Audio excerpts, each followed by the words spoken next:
and record this. All right, awesome.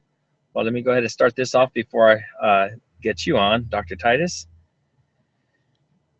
Terrific. And cool.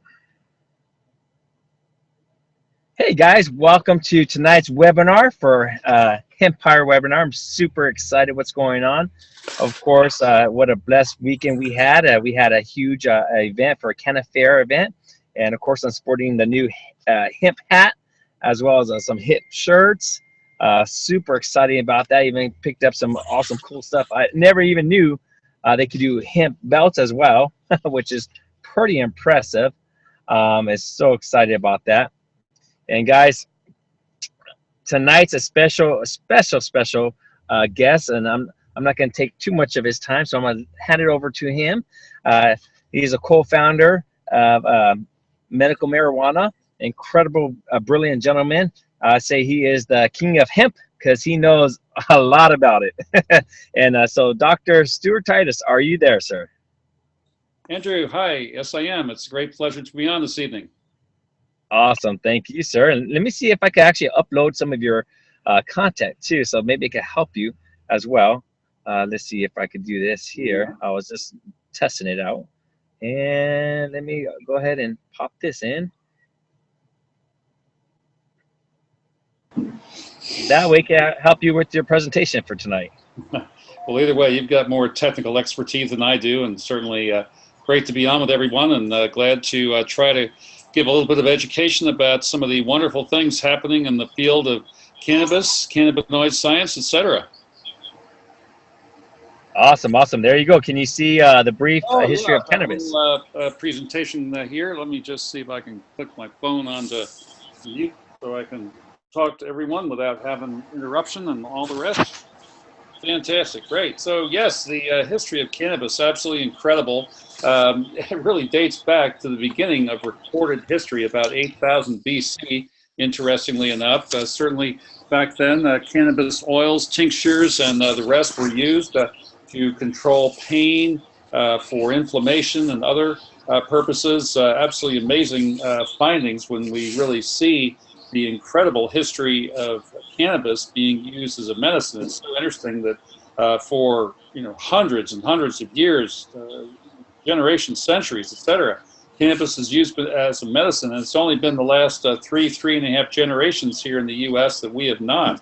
So I think we're really seeing the fact with this amazing finding in the mid-1980s of the endogenous cannabinoids. Yes, there truly is some amazing therapeutic use for the cannabis plant.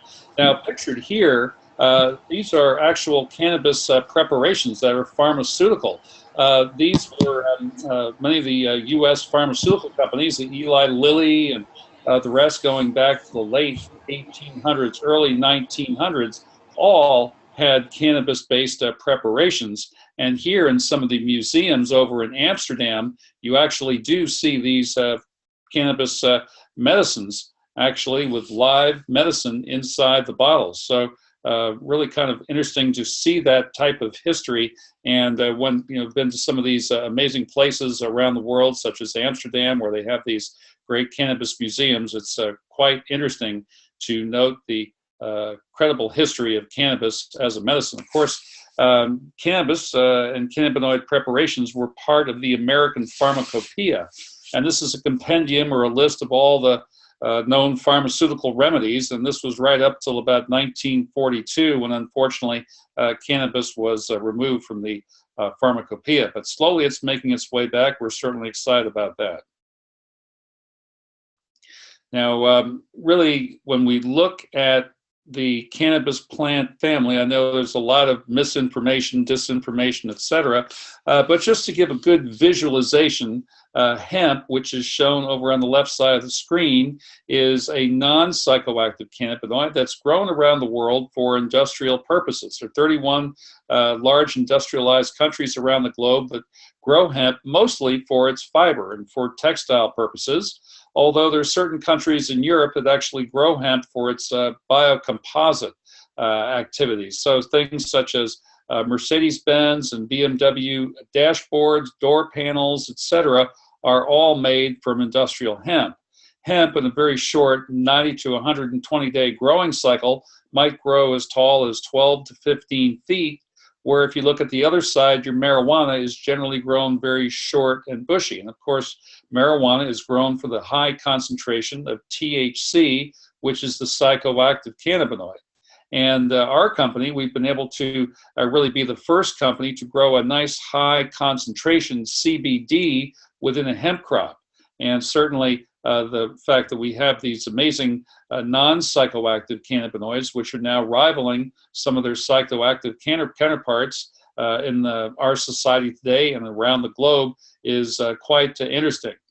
Certainly, there are a tremendous number of therapeutic uses for hemp. We're very excited about the possibility of being able to actually grow hemp here in the U.S., only at the moment for research purposes, but hopefully soon we'll be able to commercialize this. There are 16 states in the U.S. that have what are called CBD-only laws. This means that the parents don't have to move to Colorado to get kind of a high concentration CBD, but also these enterprising marijuana growers are now growing this type of a crop, so they might have their marijuana or their THC concentration at 4 to 5% or something that would be way over the federal limit, normally put parents in jail. So these progressive states are seeing the tremendous benefit for children with epileptic seizure disorders and other type of modalities that tend to qualify for this CBD-only law, and thus the parents can stay at home without fear of being arrested. Certainly there's not really much industrial use for marijuana, but the extracts from the cannabis plant or the cannabinoids certainly have some tremendous therapeutic value.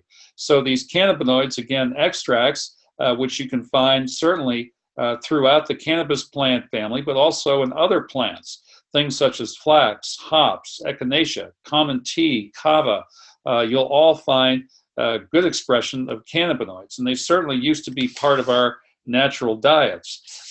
Over time, of course, with our new industrial farming practices, etc., generally cannabinoids have been lost through our society. We're presently now about 3.5 generations of being cannabinoid deficient, but these extracts are absolutely amazing. Generally, my presentations, we describe between 80 and 100 different cannabinoids. I was just at a wonderful symposium in Washington, D.C., where some researchers from overseas in Poland, actually, who've been studying the cannabis plant family for many years now, have actually told me that there are 144 identified cannabinoids that have been named. There are 4 others that have been identified but not named yet, so we're looking at 148 cannabinoids. And of course, most of these are non-psychoactive, and we're very excited about these up-and-coming cannabinoids that are potentially going to be rivaling CBD for their amazing therapeutic value. Pictured here would be some of the entourage botanicals that are also in the plant. So besides your cannabinoids, you have your terpenoids, your flavonoids, your plant waxes, chlorophyll, etc. And these all synergistically combine to produce a magnified, or what we call an entourage effect. Just that the combination, the synergistic combination of all these entourage botanicals provides a much greater therapeutic benefit than just a single or double active ingredient extraction that you'd find in the pharmaceutical community. And as we go into our presentation, I'll give you a perfect illustration of this amazing entourage effect. But nowhere in the history of plant-based medicines will we find a more amazing plant than the cannabis plant family, and nowhere will we find a tremendously greater effect with the botanical product than the pharmaceutical product than in the cannabis plant family. So I mentioned earlier just briefly about the endogenous cannabinoid system. This was great discovery medicine going back to the mid-1980s. It has been found that this endogenous cannabinoid system is the largest self-regulatory system in the human body, governing such functions as mood, sleep, appetite, hormone production, digestion of food, and even metabolism. Absolutely incredible, the number of regulatory processes, and certainly our human bodies actually produce our own internal endogenous cannabinoids. We have named one cannabinoid, the endogenous cannabinoid, anandamide. In Sanskrit, that means the bliss chemical. But there's also a second one that has a very long chemical name. We abbreviate it as 2-AG. And the problem with these endogenous cannabinoids is that fatty acid activity, enzymatic activity, actually will degrade these endogenous cannabinoids very quickly. And thus, when we take plant-based cannabinoids into our diets, they have a much longer shelf life within the human body. So it's definitely beneficial to be taking plant-based cannabinoids to supplement this very large self-regulatory system called the endogenous cannabinoid system. Most people will tell you there are these two great types of receptor sites in the endogenous cannabinoid system. Your CB1 receptors are mostly expressed in the brain and along the central nervous system of the spinal column. And then the two CB2 type receptors are in your gut, your viscera, the internal organs, and this regulates more immune function. It's really interesting to see that your CB1 receptors in the brain are the most widely expressed of all neurotransmitter receptor sites. Absolutely amazing. So thus, these plant-based cannabinoids are really supposed to be part of our diet. These are tremendous food and nutrients for our brains. And certainly there are a huge number of other receptor sites throughout the human body for these cannabinoids. Most every organ in the human body will find receptor sites for cannabinoids. You have something called G protein coupled receptor sites, which are very much ones that cannabinoids will activate, and certainly it's something that these G protein coupled receptor sites have the ability to control 800 of our human genes, which represents about 4% of our entire genomic sequence. And it's very interesting to see that many of our children who have genetically inherited challenges with epilepsy and other types of conditions seem to respond quite well to CBD and plant-based cannabinoids. Very interesting for future research to look at how CBD and cannabinoids actually affect genetic expression. We also have in the body what are called vanilloid pain receptors. Cannabinoids have a very strong affinity for these receptor sites. Of course, many people utilize cannabis. They smoke cannabis to relieve pain. In fact, we see in the cannabis-friendly states, the ones with the medical cannabis laws in the books, the usage of Medicare Part D, which is your prescription drug coverage, is about 25 to 30% lower, presumably because patients are just switching off opioids and other pain medications and seeing great benefit with the natural botanical cannabis. And similarly, we believe our green product, which in Canaway would be our premium blend hemp oil, and hemp meds would be the RSHO green, with cannabinoids in the acid form, interestingly enough, have a very strong affinity for that vanilloid pain receptor, and certainly really help to decrease and relax the overall functioning of the central nervous system. And so many people will sleep better. We've had great anecdotal reports about people seeing great relief with pain. The previous slide, we showed all the types of receptor sites expressed throughout the brain. Absolutely amazing here to see the great number of receptor sites for cannabinoids in the CB1. One interesting thing to see here is that CBD has been the only cannabinoid shown to create this phenomena called neurogenesis, or the regeneration of new healthy brain cells. This happens in both the hippocampus as well as in the amygdala, two of the regions illustrated here. It's also interesting to see that your cannabinoid or your cannabis receptors, your CB1 receptors, are not expressed in the brainstem where the opioid receptors are expressed. And many people, unfortunately, in our society today overdose on opioids. And since the receptor sites are so close to the body's autonomic breathing reflex, many patients, unfortunately, will, when they overdose on opioids, just forget to breathe. And it's just an unfortunate situation. But certainly no one has ever died from an overdose of cannabis, botanical cannabis that is. And we think the future for pain medicine truly would be a high-dose cannabinoid, low-dose opioid, where patients aren't going to have this unfortunate overdose death epidemic. So certainly we're excited about the future of pain medicine. We have two divisions that are in pharmaceutical development, and one of our companies is researching a pain indication now over in Europe. We're very, very excited about the future, and certainly about the future research that some of these companies are going to be able to provide for us and help our knowledge and understanding of how cannabinoids affect the human body. Certainly, we believe we all go to a much higher level of health and wellness when we start taking plant-based cannabinoids into our diet. Certainly to supplement this very large self-regulatory system, the endogenous cannabinoid system, we believe 50 milligrams a day of CBD is absolutely ideal. Now, many patients, of course, take the product because they have a challenge, a health challenge, or what have you. And of course, there's more of a, a larger dose, if you will, maybe what you might call a therapeutic dose, certainly.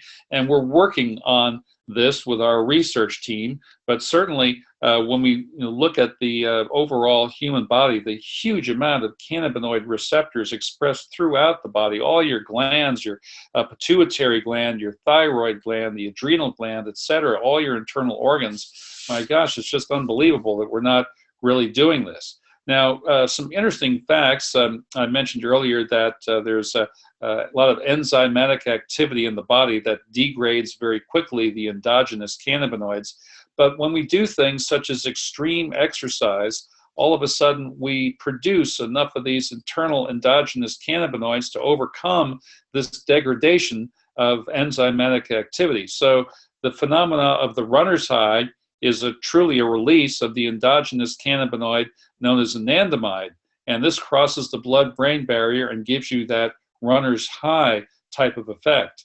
Also, mother's breast milk is widely expressed with endogenous cannabinoids. And it's interesting that pregnant mothers also produce enough endogenous cannabinoids to overcome this degradation by enzymatic activity. So, of course, those, say, mothers who supplement with the plant-based cannabinoids, we think their children are going to be healthier, going to be much more cognitively alert, they're going to have better brain cells, neurological pathways, etc. We're certainly looking forward to doing research on this. Now, a wonderful researcher, Dr. Ethan Russo, has been researching cannabis-based medicine for many years with many different pharmaceutical companies, has postulated that there is this condition called clinical endocannabinoid deficiency syndrome. And those of us who are unfortunately cannabinoid deficient tend to develop these very difficult to treat medical conditions, things such as fibromyalgia, chronic fatigue, migraine headache, inflammatory bowel syndrome, all seem to fit into this category. And it's very interesting to see that once patients start to supplement their diets with these plant-based cannabinoids, they all come to this higher level of overall health and wellness and seem to be overcoming their challenges. We had some great research about 4 weeks ago out by Stanford University that actually showed the early stage onset of Alzheimer's dementia is brought about by an endogenous cannabinoid deficiency. Absolutely incredible research, certainly showing the tremendous magnitude of what Dr. Russo has actually provided for us with his research on this clinical endocannabinoid deficiency. And certainly we believe that patients who are looking to overcome certain challenges, provide long-term health and wellness, etc., 50 milligrams CBD a day is absolutely essential. We do believe that these cannabinoids are absolute essential, necessary, and vital nutrients for the overall health, wellness, optimal performance of the human body. We're working to establish a recommended daily allowance, just like vitamin C.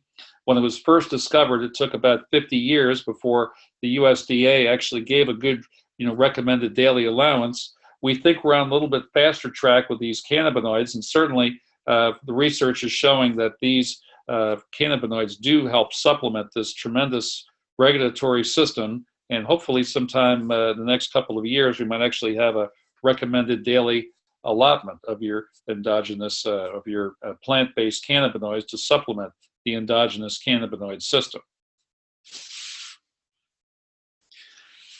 We've had tremendous amount of research going on throughout the community. Here, this amazing entourage effect that I was talking about earlier, just the synergistic activity of all the compounds, the plant-based compounds, your cannabinoids, your terpenoids, flavonoids, plant waxes, et cetera, all produce this tremendously magnified entourage effect. Dr. Sanjay Gupta has a really nice 2-minute review that was on CNN. We have a hot link on the presentation, so anyone who's interested to look at that can get a copy of the presentation. We're glad to show that to you. But this is part of the research that's going on around the globe, this amazing entourage effect, and certainly there are a huge number of other great bits of research. Locally here in San Diego, Dr. David Schubert showing fantastic research last June that was published.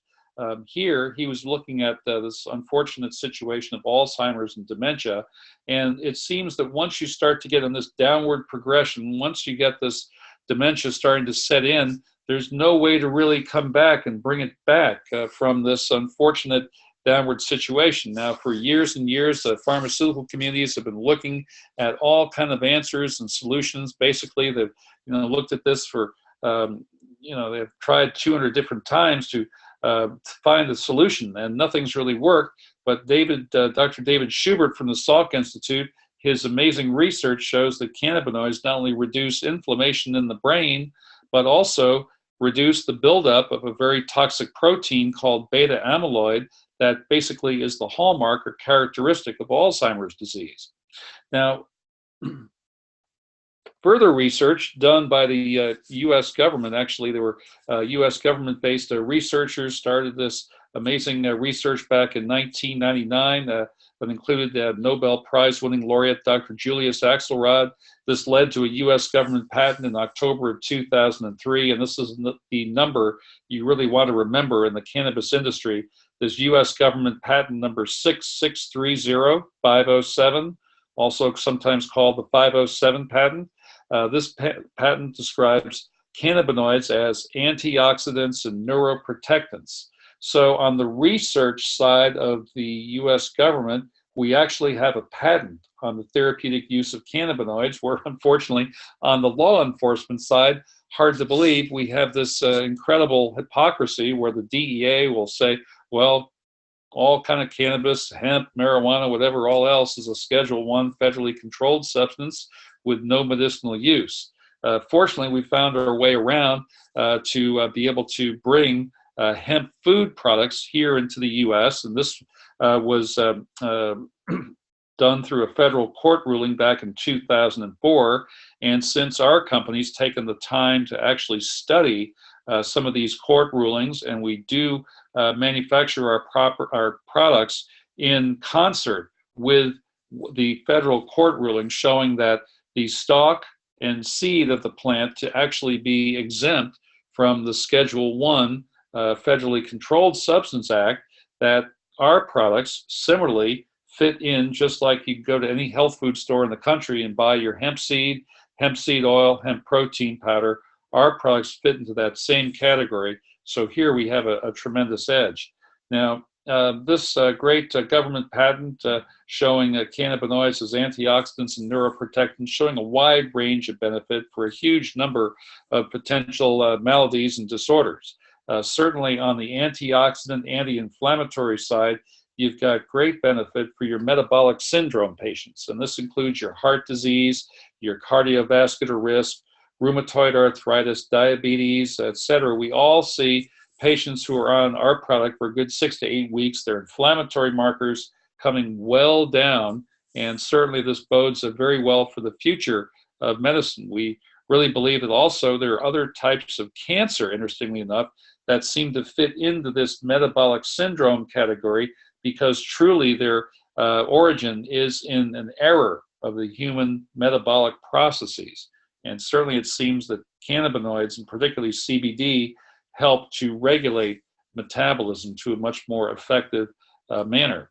Further, I know we have a couple of slides on the U.S. government patent here, but it's also interesting to note that on the neuroprotective side, you see tremendous benefit for all kind of neurological disorders.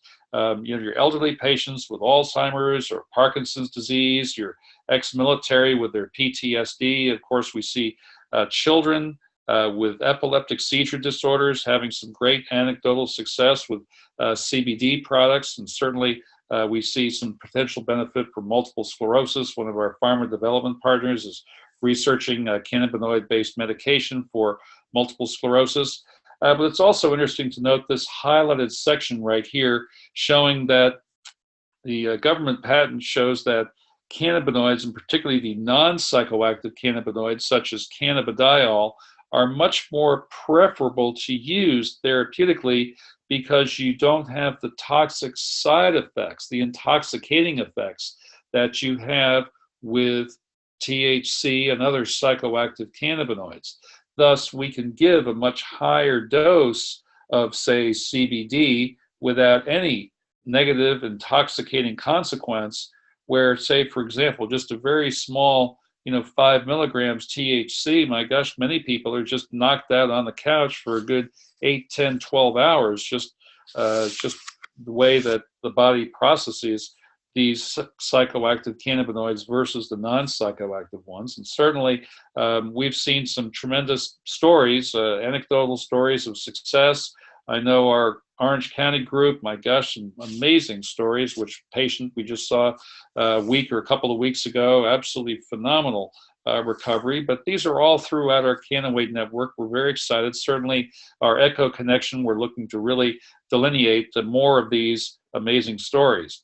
Now, some other interesting research kind of paralleling with Alzheimer's that I was talking about earlier, very similar toxic protein builds up in the brains of those individuals with traumatic brain injury, and particularly long-term traumatic head injury. And this might be your ex-NFL football players who all have this CTE issue, and many ex-hockey players who all had the repeated head injury, concussion throughout their careers.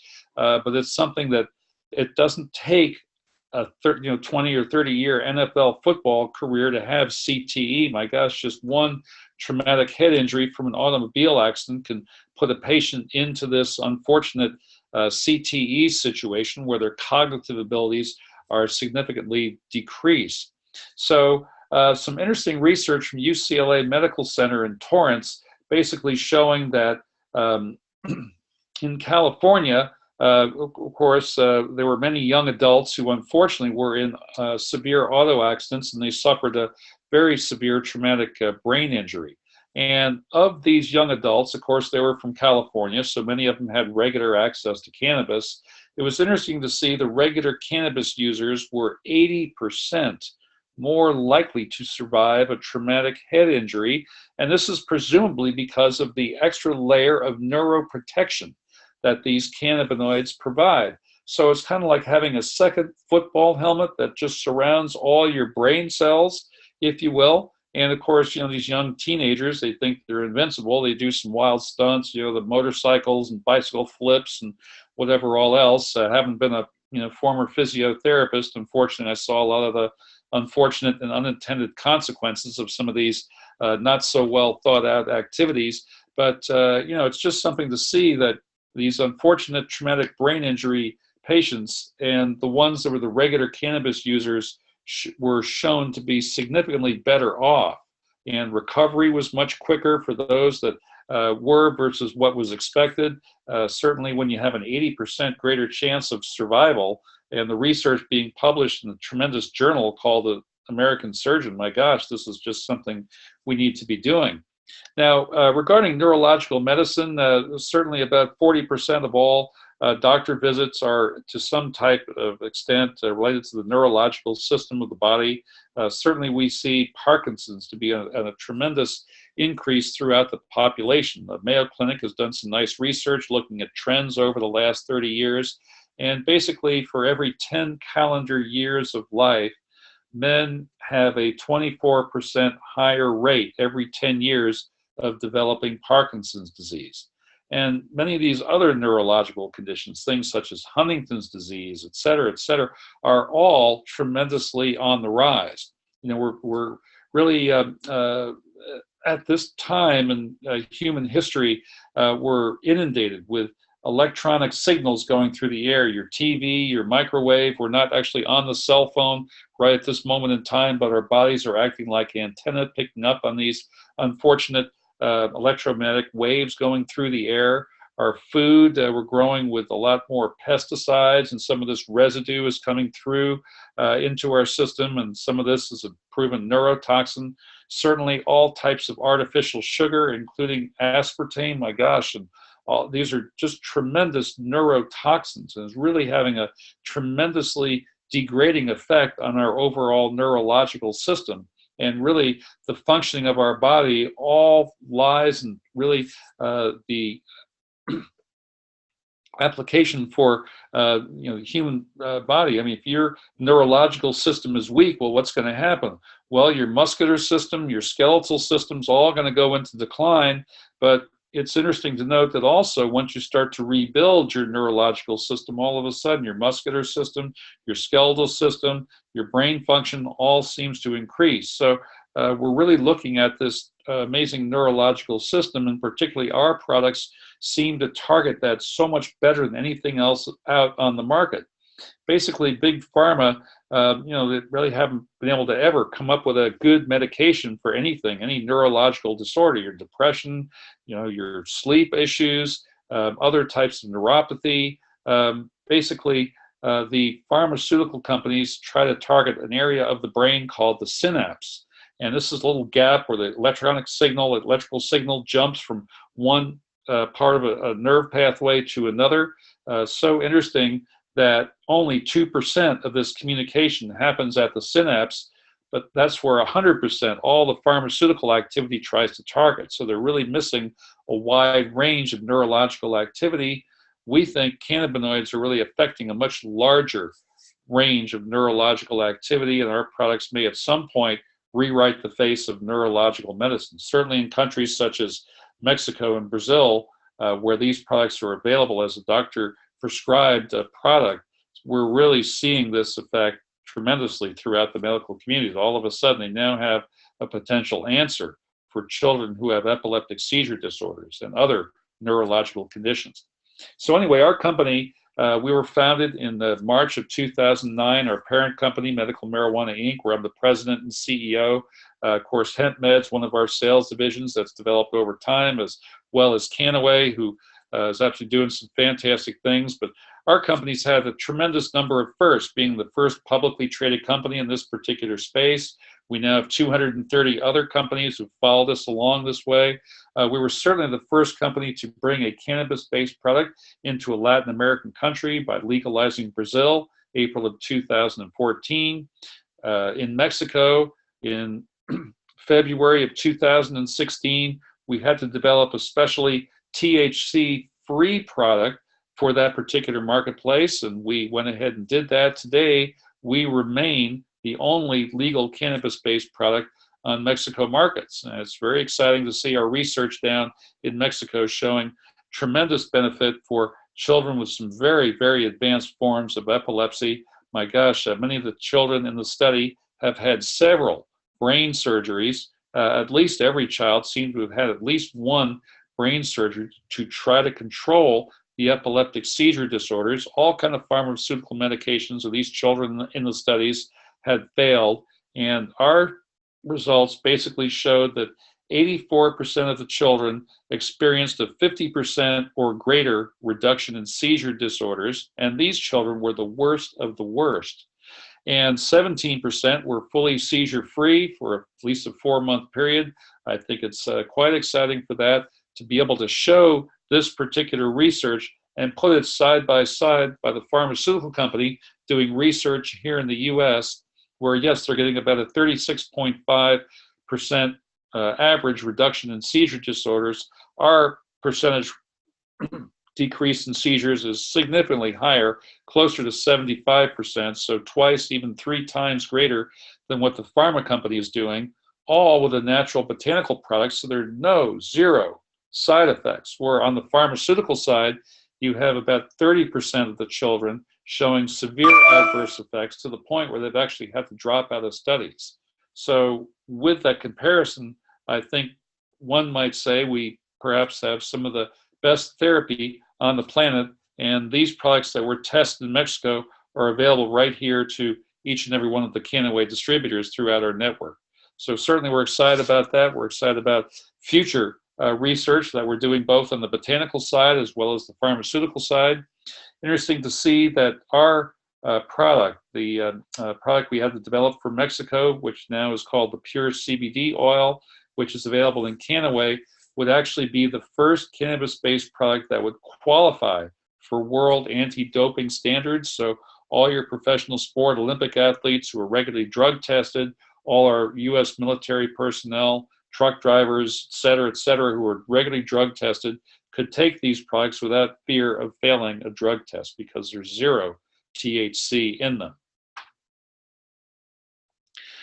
Well, I know we've had a great bit of research from Dr. Don Abrams, who's been in the cannabis field for many, many years now. Dr. Abrams, University of California, San Francisco, he runs their hematology and oncology division at the medical center. So he's really their chief cancer specialist, and all his post-chemotherapy patients, which, these patients all have, various disorders and things such as pain.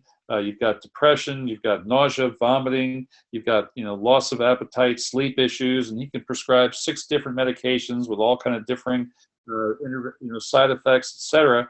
Or he can just prescribe medical cannabis.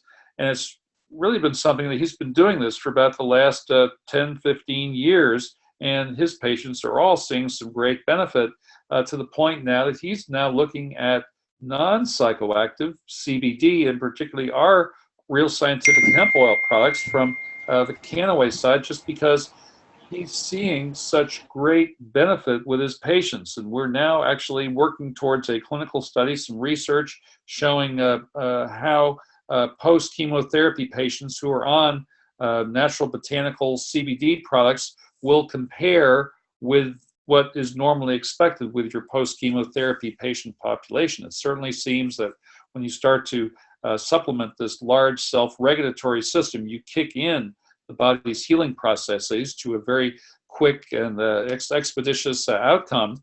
And we're also excited about the detox bath soap product because it helps to pull toxins from the body. So it's wonderful to see. We're just affiliating with Dr. Don Abrams, who's one of the great cannabis-based researchers, a tremendous medical doctor, and certainly quite exciting to see that there may be some real hope and some real clinical study and research to back all this up coming in the very, very near future. So I'm very excited to be able to actually kind of move the dialogue further forward with this great research. Now, throughout the globe, CBD is being researched for a huge number of indications. Of course, here in the U.S., they're researching epilepsy with a pharmaceutical product. We're certainly excited about Latin America, where we're able to do more research in terms of epilepsy with our natural botanical products, but all kind of metabolic syndrome research going on over in Israel, broken bones and osteoporosis. Very interesting to see that CBD helps to bring nutrients across the cell membrane into the cell. This targets the mitochondria to function better. It will certainly produce more ATP energy reserves. This helps patients to overcome their fatigue challenges, but also, since we're bringing a good amount of calcium into the cell, we're seeing great success with broken bones, rare bone disorders, osteoporosis. Very, very interesting research showing that CBD actually changes the shape and the permeability of the cell membrane to allow these nutrients to come in. Parkinson's disease, Alzheimer's, I mentioned earlier, Dr. David Schubert at the Salk Institute, also Stanford University's recent research showing that the early onset of Alzheimer's and dementia is brought about by an endogenous cannabinoid deficiency. And certainly we're very excited about research in traumatic brain injury with our Canna Life Sciences. There's some very good anti-cancer research, very, very early stage, but some very interesting things going on in that world as well. And certainly think that, of course, when you have this huge self-regulatory system, the endogenous cannabinoid system with receptor sites throughout the body, we really need these plant-based cannabinoids to supplement our bodies and get to our much higher level of overall health and wellness.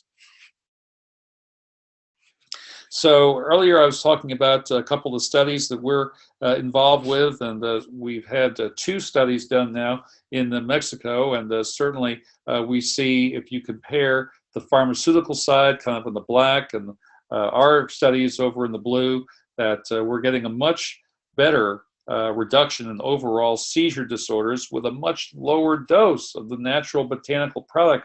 Look at the pharmaceutical side, how much product they're actually having to give to these children. And here on the botanical side, much lower dose with, you know, obviously much better results. Interesting to see. And then on the next slide, you'll see kind of the side effects, which unfortunately, you know, on the pharmaceutical side, you have a lot of children with serious, severe adverse side effects where they've had to drop out of the studies. On the botanical side, well, the only side effects are improved emotion, improved cognition, better appetite, improved sleep. It's kind of interesting to see this, and certainly we're excited. This Dr. Aguirre has had his research published in Neurology Research International. Certainly quite exciting to see that we've actually got some clinical study and research on our products and comparing very favorably with the pharmaceutical alternative. I think our next slide shows the new research by Dr. Saul Garza Morales, and he worked with some very advanced Lennox-Gastaut syndrome. This is a very rare but unfortunate type of epilepsy where many of these children just continue to have these seizure disorders no matter how much pharmaceutical product that they are taking and being prescribed. Many of these children, again, have had several brain surgeries. Dr. Garza mentioned these are the worst of the worst, and you can see, again, we're comparing very, very favorably with the average reduction in seizure disorders. Absolutely. On the pharmaceutical side, again, we believe it's just this entourage effect, the natural botanical product that the human body recognizes as natural. And again, the following slide shows the side effects, if you will, and certainly we see many parents reporting significant improvement in their children. Now, many of these children not only have epilepsy, but also other significant developmental disorders. And all of a sudden, these children are starting to develop more normally, starting to be able to communicate, interact with other family members. It's really quite exciting to be able to see this. Certainly, we're thrilled to be at the very cutting edge of research. And I think over time, this bodes very well, because at some point, we may have indication-specific products that we could potentially bring into Cannaways. So we may actually be able to say something and actually make a claim about what these products can do. And of course, that's a big thing, because, you know, we're trying to sell products where we don't really have enough research to be able to make a claim.